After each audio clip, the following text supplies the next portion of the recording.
Well, you can see how Afghanistan has turned out. It's been disastrous, catastrophic for everybody, including the Afghans.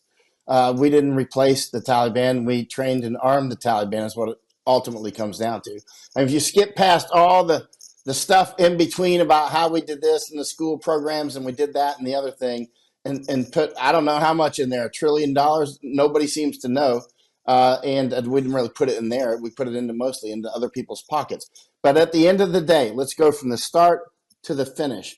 To the finish, the Taliban is a lot more armed than they ever were. They're very wealthy now, and they're global. In other words, we have literally taken Taliban and their derivatives and spread them around the world. They're coming through the Darien Gap every day. When I'm down there in Panama, or I'm down on the Texas border, or the California border, or at Yuma in Arizona, I'm watching Afghans come over every single day. A lot of the Afghans speak English. As you know, I spent 2 years in Afghanistan, so it's kind of easy for me to spot Afghans actually. And actually, I get along very well with Afghans. I've always gotten for some. You know what it is I get along well with farmers in every culture or country I go to. I don't care if they're Muslim or Hindu or Christian or Buddhist or whatever. For some reason, I get along with farmers, and most of the Afghans are farmers. So I just have some weird connection. I don't know. They're easy to get along with. They're common sense people, you know.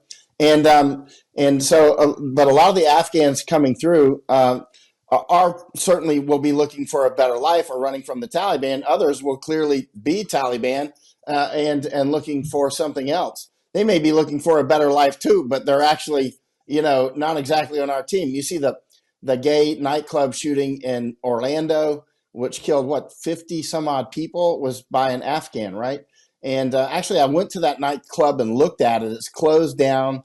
It's sort of like a museum now. So I went to it after the shooting, and it's very interesting how this Afghan apparently may have frequented that nightclub, and anyway, he ended up shooting it up. And so, as if we don't have enough trouble already. Some fish don't mix well in the same aquarium, and we're bringing people over in sufficient numbers that they will form communities that will not blend with other communities. So they'll bring their old fights over here, like Kurds. I get along great with Kurds up in Kurdistan or wherever I see them. I get Japan, wherever I see Kurds, I get along great with them. In Thailand, but where Kurds show up with Arabs, they will fight each other. Where Kurds show up with Turks, they will fight each other, right? And they'll fight each other on German streets, or they'll fight each other. For instance, and Kurds will fight Kurds, as an example. A lot of Americans don't seem to realize that a lot of the people coming in, they're not coming in as Kurds. They're coming in as their tribe, right? As you well know, like Nigerians. I spoke with one Nigerian in Ireland, I don't know, a year and a half ago. And I asked him about his, do you find other Nigerians when you come? I kind of knew the answer already, but he said, no, he looks for people in his tribe. I said, what tribe are you, Igbo or what? He said, yeah, Igbo. So he's looking for people in his tribe, right? So they will coalesce with their tribal structures, which have their own laws, which have their own meta structures, and they will carry with them, just like my ancestors did. My ancestors are Scott-Irish. And historically, Scott-Irish don't get along quite well with the English, right? The Scott-Irish is a specific. It's not Scottish and Irish. It's a actual separate thing, Ulster Scots, right? And so they tend to not get along with English, as an example, right? And even now, as much as I get along greatly with the English, I spent a significant time in combat with British forces, many of whom were English, in Afghanistan and Iraq, and but deep down inside, there is a firmware conflict, right? They always want to come and take your guns. And people like me, Scott-Irish, the huge defenders of First Amendment, Second Amendment, and that sort of thing in the United States, a core of that is Scots-Irish, right?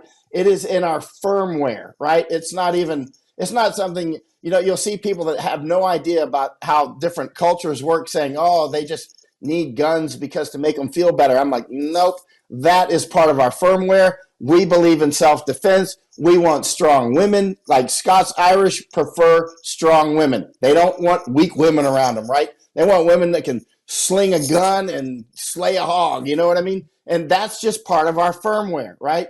And it's quite interesting, isn't it? So these firmwares, will bring with them their ancestral knowledge and their ancestral fights, and they will continue. You'll still hear a little friction between, say, Scots Irish and actual English. As much as we get along, it's simmering way, way below. And those things that simmer way, way below are what the information warriors will identify and nurture and make you fight each other, right?